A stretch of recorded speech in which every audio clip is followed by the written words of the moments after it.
pri prvom kontaktu sa pacijentima mi preporučujemo zdrav život. To je ono što se zna da može da poveća šansu za trudnoću. Znači, ako se puši, da se prestane sa pušenjem. Pušenje ima jako negativan efekat i na jajne ćelije i na spermatozoide.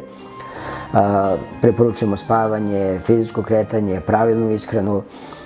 Ženama se preporučuje folna kiselina pre trudnoći i u prva 3 meseca trudnoći, zato što to ne povećava šanse za sam nastanak trudnoći, ali smanjuje rizik za neke komplikacije i za malformacije kod ploda.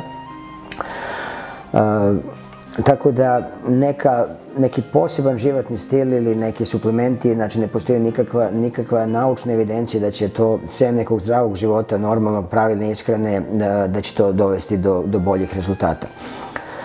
Jedno vreme je bila aktuelna akupunktura još pre, mislim, 15-20 godina, ali to su isto velike studije opovrgle da tu nema ništa boljih rezultata, mada se to negdje dalje radi, ali, kažem, suština je dobra stimulacija, dobra IVF laboratorija, mogućnost za zamrzavanje i to mnogo povećava tu kumulativnu šansu za trudnoću i za rođenje žive bebe. Mi se trudimo da pri prvom kontaktu objasnimo pacijentima šta su realne mogućnosti, da napravimo neku granicu između optimizma i pesimizma, mada je to jako teško, jer u celom tom procesu često mi imamo, recimo sad stimulišemo jajnike, pa imamo dobre folikule, pa to nam daje malo elana, pa onda imamo, ne znam, 3 oplođene jajne ćelije, umjesto očekivali smo 5.